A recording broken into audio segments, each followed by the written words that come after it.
All right, there we go. Great. Thank you for having me today. And let me start and say this, that at its very basis, the Our Stories program is really very simple. Let's bring together people to have a conversation. Bring them together face to face over Zoom, and let's see what happens. We think that people will become friends while they're discussing the topic of race. And maybe, just maybe, we'll have a chance to make a dent in the challenge of racism that's been haunting our country for 400 years. Martin Luther King said this: "I am convinced that men hate each other because they fear each other. And they fear each other because they don't know each other.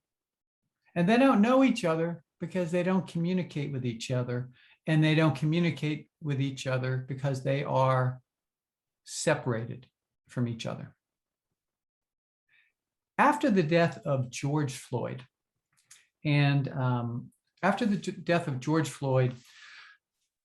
I, as well as you, saw all kinds of unrest unfold in cities across the country, including our city of Raleigh. And I asked myself, what is mine to do? What is mine to do? What is Rotary's to do?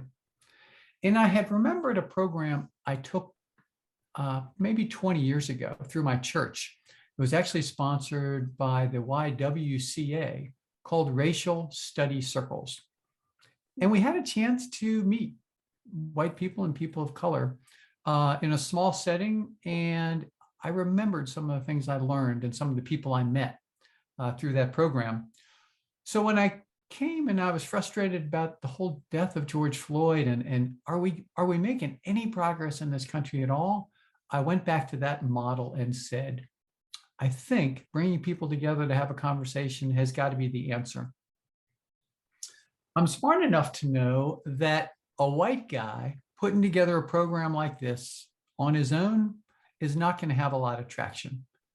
By virtue of my race, my age, all of us approach things and we don't have all the answers. None of us do. So I was smart enough to ask my friend and co-conspirator as we developed the Launch Raleigh program and the Launch My City program 4 or 5 years ago. And I went to Katie Gales and I said, Katie, does somebody want to touch that button and get rid of the thing in the center? Oh, what do we have in the center? Yeah, I'm not seeing anything on the screen. Oh, you're not? Oh, okay. I'm seeing the slide fine. Okay, good. Mine says the meeting is recorded by the host with a big block in the center. Good. Oh, you have to press the OK button, I think. Oh, I was supposed to do something. Got it. Okay. Okay. There you go. Great. Thanks. So I asked Katie Gales, I told her about my vision, and her first comment was, you know, Matthew, I am so busy. I can't imagine how I could help on this project. And then she thought about it and she said, you know, this is too important. Let's do it. So we forged together some ideas, hired someone who had worked with racial equity discussions for a long time. And we put together a pilot program that took place in the summer of 2020. And we brought together essentially 5 white people and 5 people of color after training 2 facilitators. So we had 12 people on a Zoom call. And essentially they're asking questions. The facilitators are asking questions after creating a safe space. And Katie, for many of you all know, is a force of nature. She's smart, she's dedicated, she knows how to make programs work. So I really felt honored that she wanted to pursue this program. And what we found is that people referred to this program through the pilot program, and they used the word transformative. They said, this program is transformative. If you go to the Launch Raleigh website, and we can go to the next slide. If you go to the Launch Raleigh website, what you'll see is an opportunity to learn a lot of different things about the program. But I wanted to show also some sample discussion questions because people often want to know, is it a secret? What do you all talk about in these meetings? And we say, no, it's not a secret.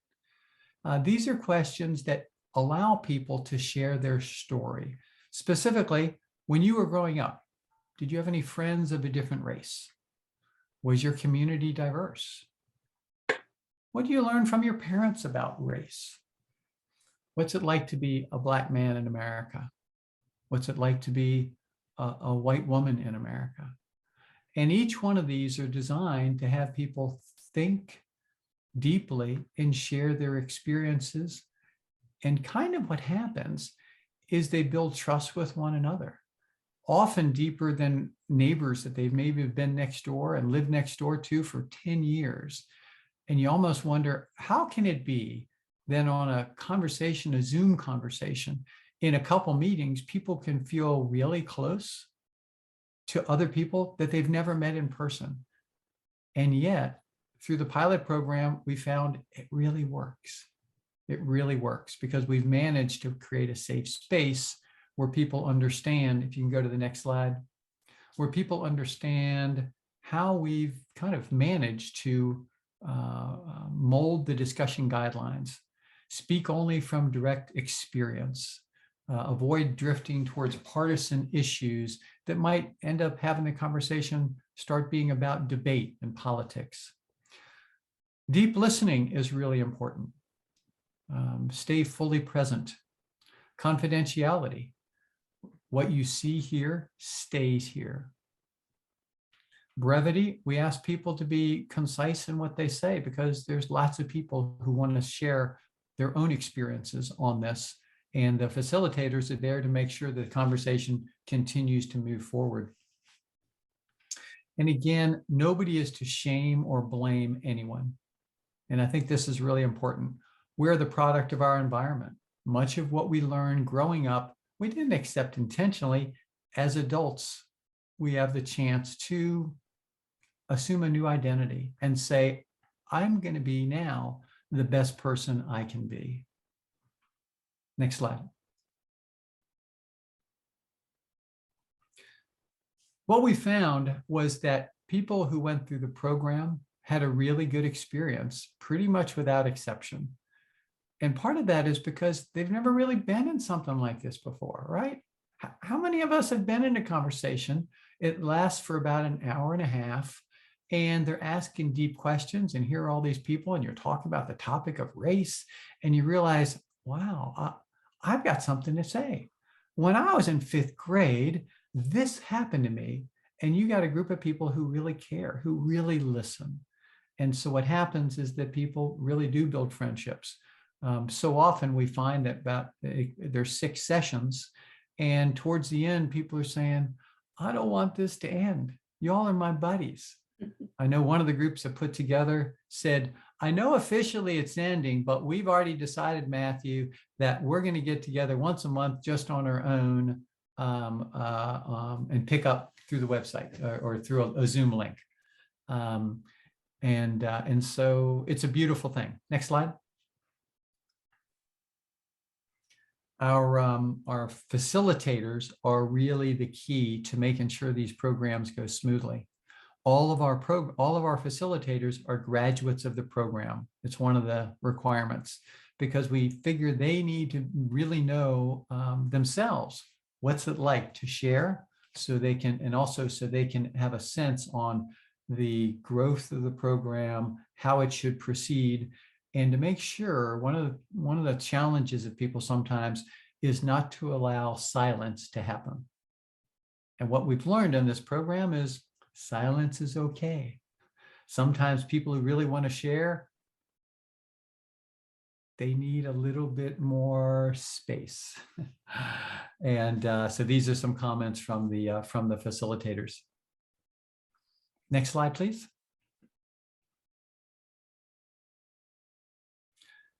Since we started the program in July of 2020, lots of exciting things have happened.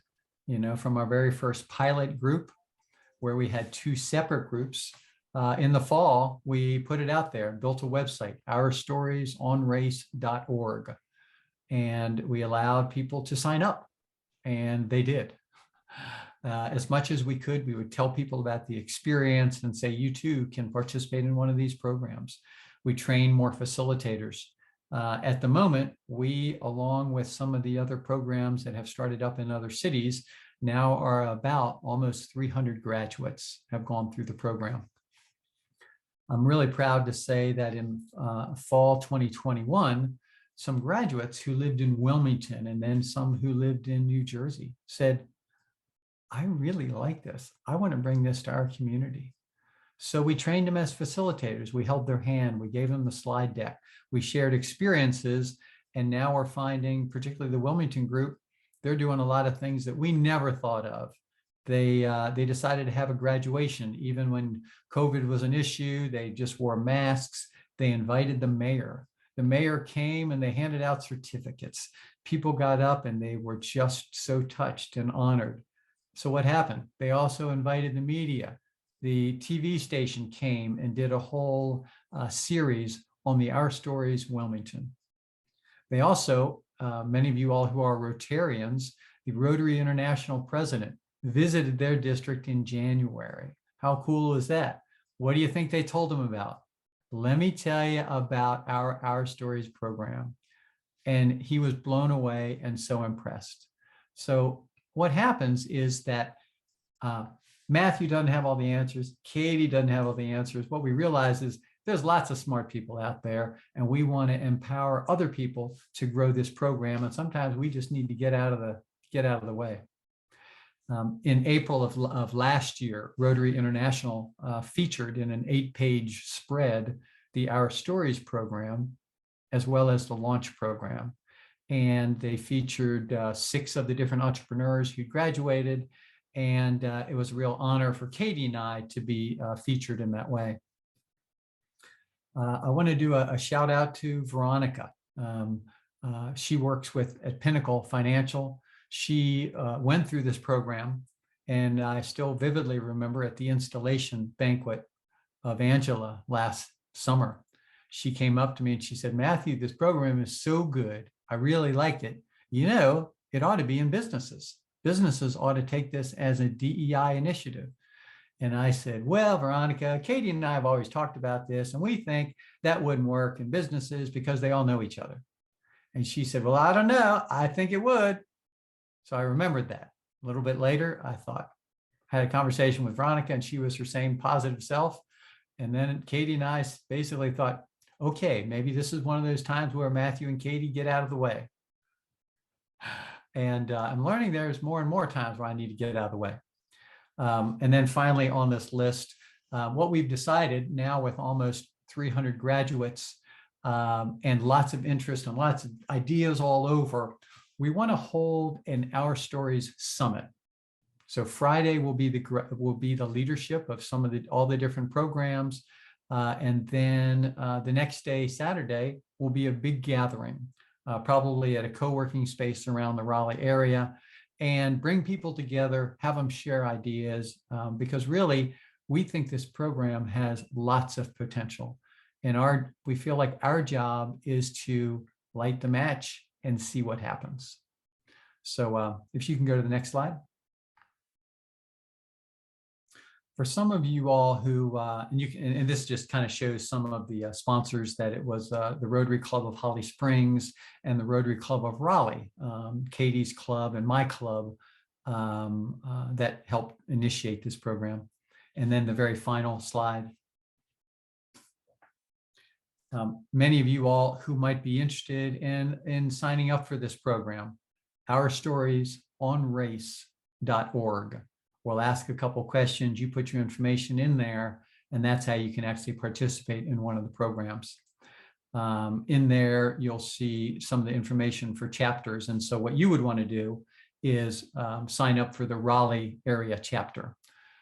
We've actually asked our website guy to jump through a bunch of hoops because we said, we see this program really expanding to other cities, and we'd like to be able to have them use this same website to sign up all their people. So when you click on chapters, you'll see, do you want to sign up for the Wilmington group? Do you want to sign up for the group that meets in New Jersey? And we've got lots of other organizations that have talked to us about this, that in the next 6 to 8 months, we're expecting that list to be pretty darn long. So, so that's the end of the slideshow. What I'd like to do now is ask us to watch a video that we created, because I think sometimes listening to the graduates speak help all of us get a better sense of what this program's really like.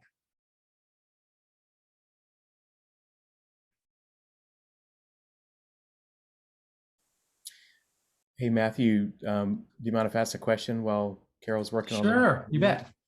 Well, my first one actually, sorry, this may be for Veronica, but I was curious to know how the test went at Pinnacle. What kind of response did you get, or have you done it yet? Oh, sorry, I can't hear you, Veronica. We just wrapped it up. We're getting ready to look at the surveys, but on first sight, it went very well. So I'm so glad that Matthew listened to me and convinced Katie that we should take this adventure. The Pinnacle folks are very happy. They're looking at continuing this journey because I'm the DEI council leader here in our region. So I knew that we needed to build a more cohesive team, and the only way to do that is to communicate and to tell our stories. So I thought it was a great, having been through the program, I wanted to share it with everybody. Actually, Matthew and I did a presentation to the Morrisville Chamber. They have a series called Power of Inclusion. So we took it on the road a little bit, if you will. There are other companies that are really looking to do this, but I thought that, you know what? I need to back this first to make sure that it's going to, do everything that we needed to do. And so that's exactly what we did. And it turned out to be a very great experience from what I have been hearing. Well, that's fantastic. That's great. Glad to hear that. Yes.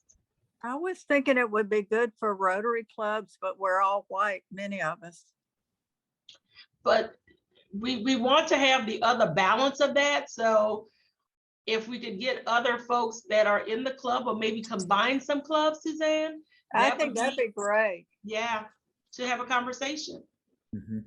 But definitely it needs to come to Rotary. I mean, it came out of Rotary and we have the best thing going here, but I wanted to not just have it be, a Rotary event, because it's such a good program that everybody's talking.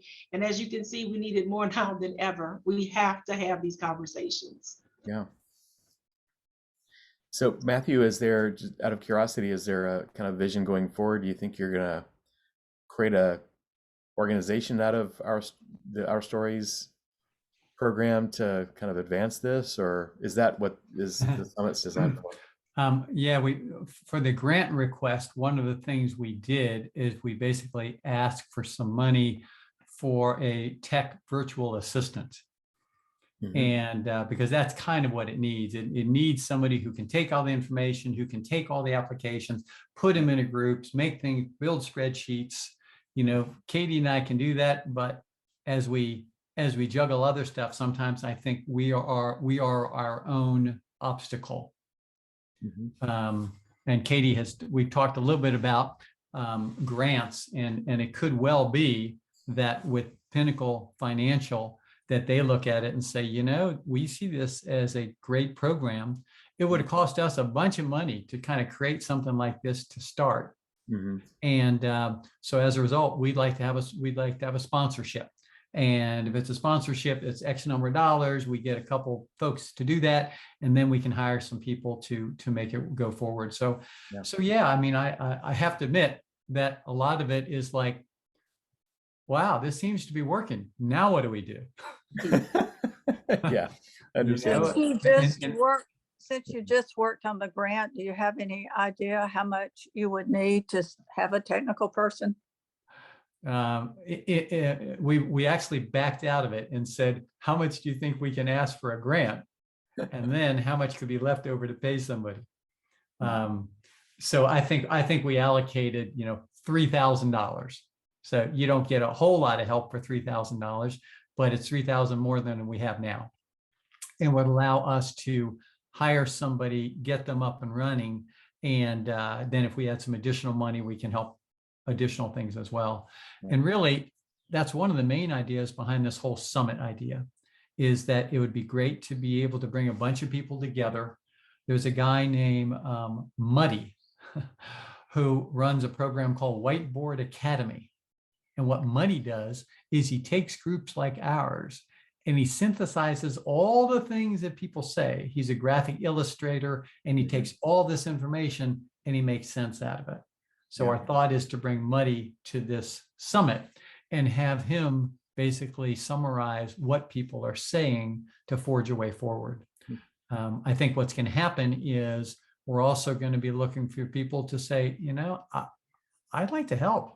I don't have all the time in the world, but I think I could do this, this, and this. And these are my specialties. Yes, I might be willing to go talk to a Rotary Club.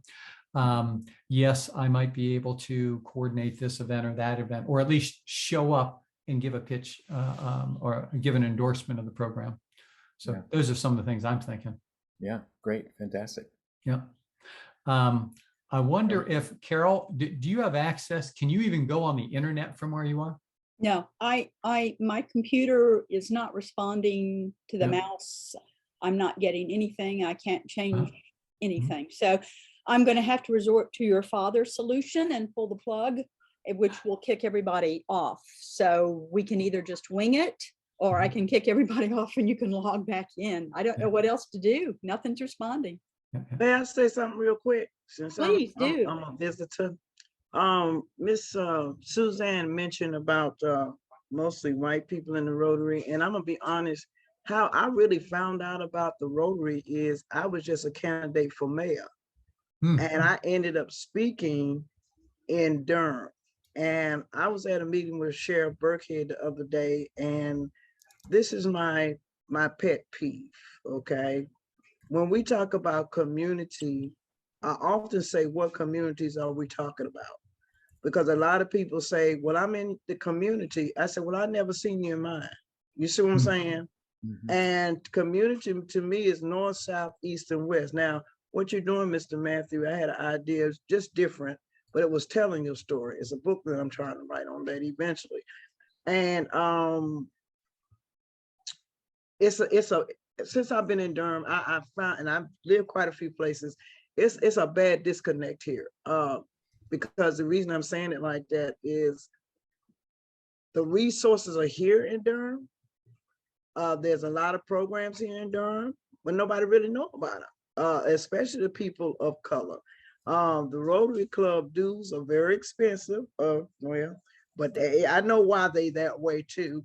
So I think sometimes that need to be revisited as well, because sometimes you leave good people out because they cannot afford financially to be a part of these organizations. Is not that they don't want to be. It's just they can't afford. And I also tell people when they say, well, I got too much on my plate, I said, re-examine your plate, because something on there you might not need to have on there. So I mean, I'm a minister too. So I'm just straightforward from the hip, even from the pulpit. I'm a comedian as well. So, that's just the way I am, don't mean no harm or disrespect. But like I said, it's time for people to be honest about the way things really are. And I appreciate this program that you're doing, because that's the way it really is.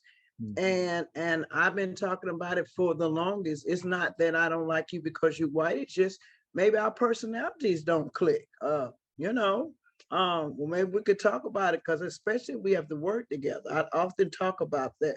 People in power, the reason they can't move anything because they don't like each other they're working with. First, you got to decide, come on now, we working together. Let's get all this imperfections out within us first before we can go to the outside and talk about the community. But if I'm sitting next to you and I don't like you, that's already a problem. How you going? That's what's going on with the country now. People back and forth, Republicans, and that's another thing. Back and forth, and nothing is getting done. Yeah, if I could say this, that I think Rotary recognizes that we are an organization that needs change, and in fact have been singing that song for 20 years.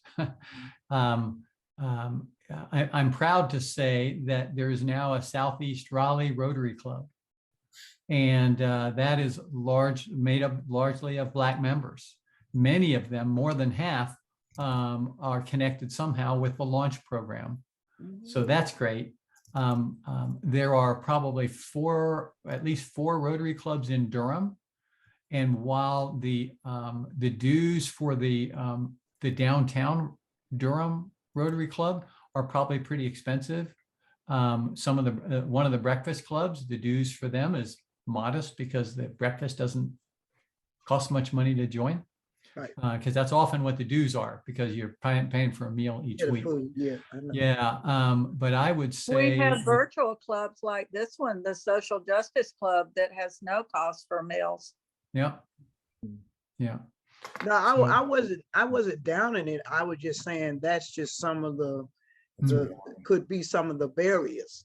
You know, It's that. yeah. That's And another appreciate you barrier is bringing it up. the time. Like for instance, Yep, again, the time. pointing to the downtown Durham Club, they meet, I think it's Mondays at noon. Well, it may be that plenty of people, they just can't make a Monday at noon meeting. Southwest meets it on Thursday. Yeah. Yeah, So, yeah. So, any Well, I other mean, it's- questions? it's Any a other good- questions that I could answer, or that or Veronica could answer? I wanted to ask you to put in a plea for people to join who are men or people of color. Those are the hardest that seem to be able to be recruited. I've applied several times, but old white women are always applying, and you don't need us right now. Mm-hmm. It is true that that so many white women are to the point where they have come to the conclusion, I need to have answers. I need to be more immersed to be able to understand this, and yet they seem to be coming more to that curious level faster than men are, both white men and Black men. So I think part of it is we need to make sure that people feel welcome at these and they feel invited. And the video that we were going to show specifically does that. So that what I would ask is that maybe after we close this meeting, I'd like each of you to write down this address, www.ourstoriesonrace.org. ourstoriesonrace.org. On the home page is a big arrow link that you can watch the video from the home page. So even though we're not watching it here, you know, what I would say is let's leave. And the video is only like 5 minutes and 20 seconds. So I think you'll find it easy to watch. Can you say it again? Our stories on race. Race.org.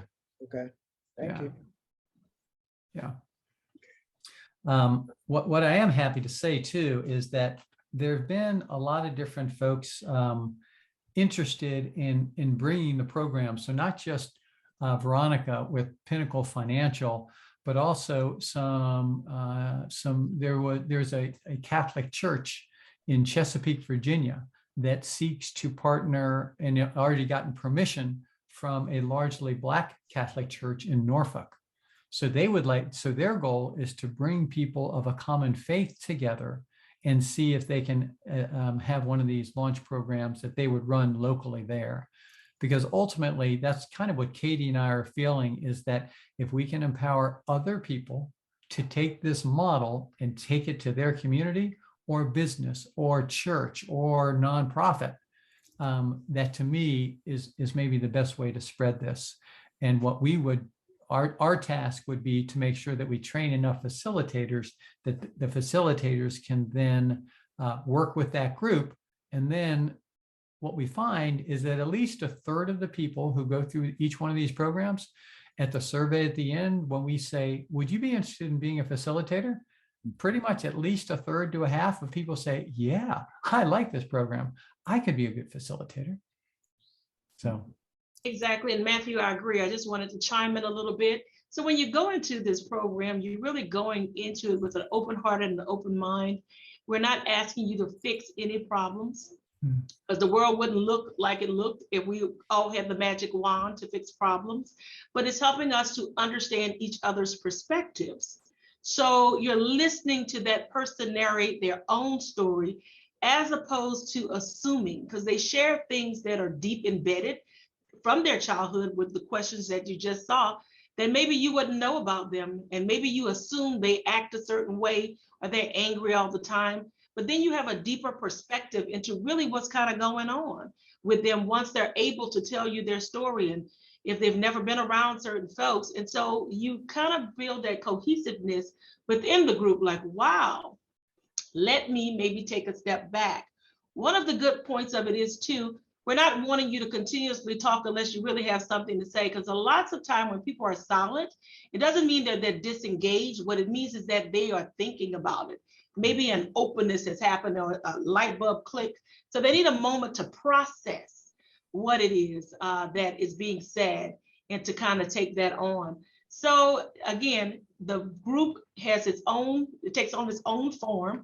The facilitators are trained, so nobody's bashing anybody. We're not trying to go into religion, and we're not trying to go into, honestly, politics, but we're trying to hear that person's perspective so that we can understand them a little bit better.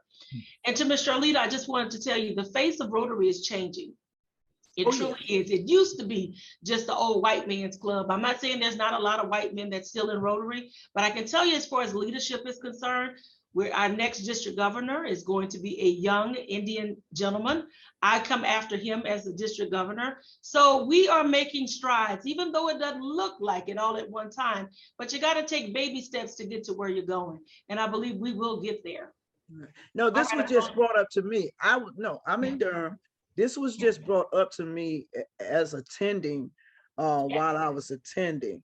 And what I should ask this question, I guess, as a person that's boots on the ground, grassroots, what could I do to get the word out? Because I don't want to put the word out on an organization and y'all really don't know what I'm talking about. Okay. So I basically would say, where could I get the knowledge? And Mr. Matthew, if I want to apply to this program, would it still be on the same site you just gave out?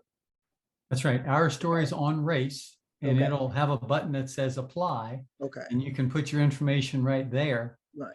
And then what happens is, I mean, I can see you've got a big heart, and I think the value of bringing this to Durham.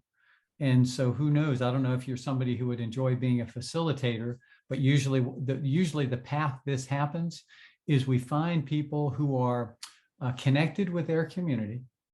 We ask them to go through the program. At the end of the program, decide for yourself, is this something I'd like to be a facilitator for, or I would just like to be a cheerleader for? And that's okay too.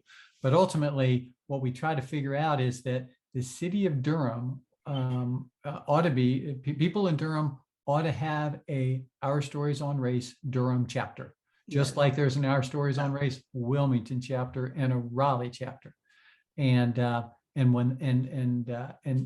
don't have one yet. But again, part of that is because we haven't had enough people from Durham apply. So maybe what happens is you recruit some people that you know, also from Durham, that you think might help make a good team, and apply together. Well, I'm being honored. I'm being honored in Durham. August 13th as a 2022 Trailblazer. Really? For the work that I've done in Durham. So wow. I've done some work at Edgemont Park. I don't know whether y'all know about the area over here, but we're getting ready to have a community event. June 25th, we had trees planted last year. We just had a hand washing station installed April 20th. And it's not so much that I do, it's just that I love to do what I do. And that's the main focus. You know, when you do what you do, you have to love what you do to be effective in what you do. And that was a mouthful, but it's just the way it is. Great. Yeah. Okay, any other questions for Matthew, since we're sort of dead in the water here? Do you have time to talk about launch just a little bit? Oh, good idea. Yeah, I'm happy to.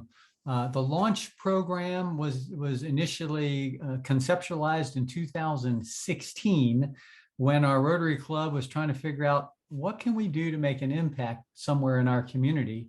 And it became, I learned that Southeast Raleigh didn't have a whole lot of resources for Main Street businesses to train entrepreneurs.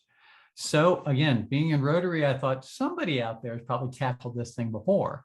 So I came across an organization called Launch Detroit, and they had a model where they brought together, they brought 4 components. They said, what we need, these entrepreneurs would need, is education, mentorship, small loans, and networking. That's what entrepreneurs need. And I thought, that sounds pretty good to me. I ran a business for 20 years, and I'd say that's probably it. So what I learned was that we needed to then find partners in our community who would put this together. So Wake Tech was the first significant partner. And they said, we'd love to be able to provide educational training for the entrepreneurs in Southeast Raleigh, for men and women. So we ended up putting our first cohort together in 2017. Again, as I said earlier in the conversation, we've now had about 130 people go through the program, through the Launch Raleigh program. And most of the graduates we find are Black women, which is an awesome group to support. It also provides a forum where these women can become really good friends with each other, support each other. And, they talk about their kids' birthday parties coming up, and just, they learn that life is more than just their business, but each of them become a supporter of each other's business. So what started off as a kind of a simple district grant for our club then morphed into the second club that modeled ours was the Wake Forest. Decided we need to launch Wake Forest. So that happened. And then we were on a tear, and now there's a launch Wake Forest. There is a launch Johnston County, Garner, Wendell, Knightdale, A launch carry program, I believe. Rollsville, Cary. So there's a total of 10 in the region. That includes one in Durham. The newest one that has started is in Temple, Texas. Again, we provide them the model. We connect them with our website once we confirm that they know what they're doing and that they're serious about it. And they have dedicated people who will run it.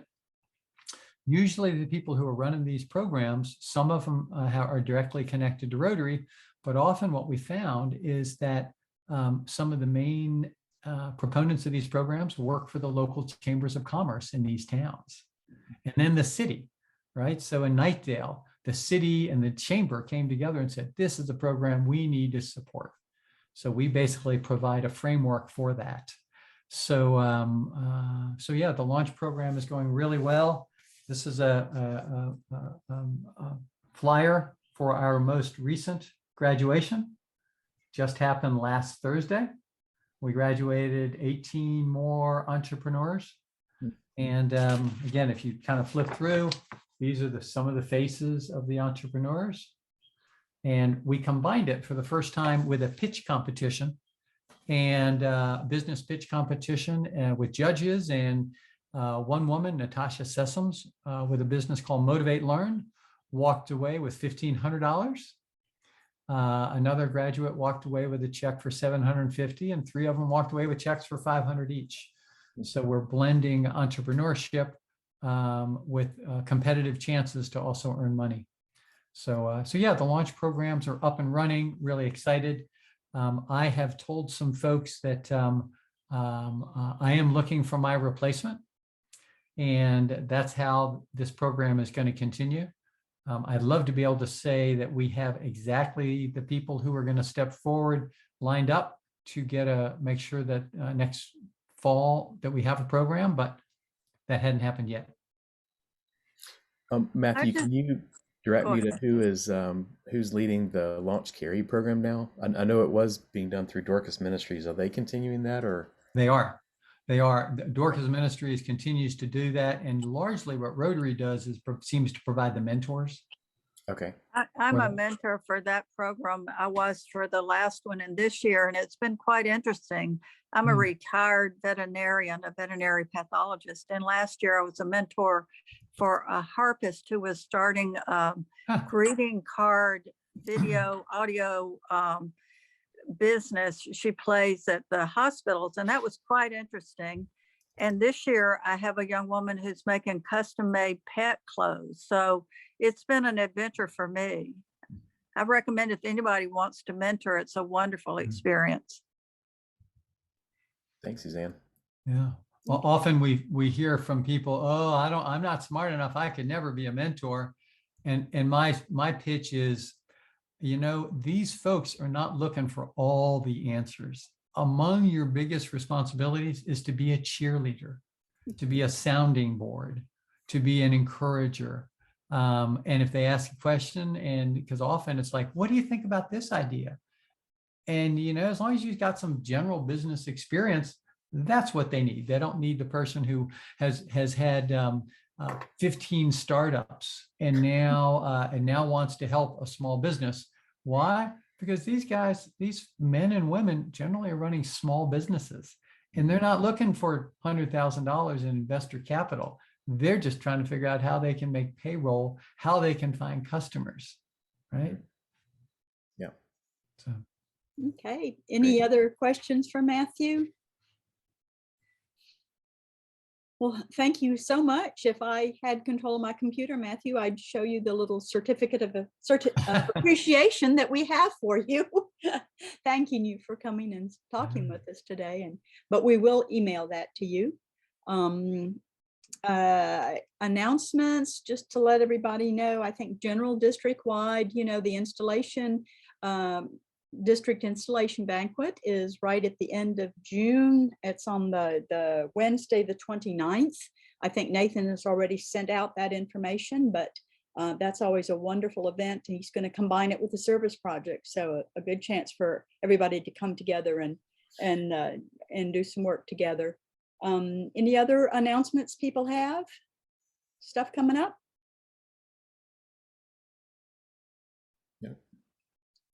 Okay, in that case, we'll just go ahead and close with the four-way test, which I'll have to do from memory since I have nothing on my screen. Miss Carol, let me say this real quick. If Yes. y'all, we're trying to have vendor tables and informational tables out at the park on June 25th. And once I get the flyer made, if I could get the information to y'all, maybe, somebody might want to come out, talk about Rotary or talk about Mr. Matthews' project going, that would be a good start. I'm trying to make this thing as big as possible.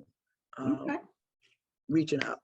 Yeah, that would be great. Just get us that information, Charlie. That'll be wonderful. Yeah. Okay. Yeah, and if you would share that with me too, that'd be great. Yeah. Okay. So how would I, okay. Yeah. I'll get you through Yeah. Veronica. Yeah, Okay. you can get through Okay. Veronica. Yeah, that'll be Okay. great. That'll be All great. right. Terrific. All right. Well, this has anybody been else? really nice to get to see you all, and thank you for your interest in this program. I've become just really passionate on the topic, and the more I learn about it, the more I think it's important. And I'm sure Veronica would say the same thing. And one of the great things about Rotary is to meet fellow like-minded, passionate people. Rod, every time I see him, he's got stuff going on. He's just a guy who's well connected and cares a lot. What an honor to be associated with folks like you all. So thank you. Thank you, Matthews. Yeah. Appreciate you Thank being you. here with us. Thank Great you. program. All right. Thank y'all for the invite. Great. Thank you. Come back Right. anytime. Thank you for And coming. Please come remember your back. homework. ourstoriesonrace.org. I got you. I got you Watch right the here. video. You get extra All right. credit if you go straight there now and do it. And All sign up. righty then. Extra credit. Okay. Extra credit. That's right. And it's like 5 minutes and 30 seconds. And what you're going to see are about 10 different people who've gone through the program, and they tell you what they learned from it. And then from there, you might say, maybe I'll apply. Okay. Good. Well, thank you all. That's it. Sounds Thank you, good. Matthew. All right. The four-way test of the things we think, say, and do. First, is it the truth? Is it fair to all We're all concerned? concerned. Will it build goodwill and better friendships? Will it be beneficial to all concerned? Thank you guys for coming. Sorry about the technical issues. Everybody take care. Thanks, Bye-bye. Carol. Thanks, everyone. Bye. See you. Bye. Bye. Bye-bye. Have a great holiday. Thank you. Yes. Matthew. Yeah. Have fun and be safe.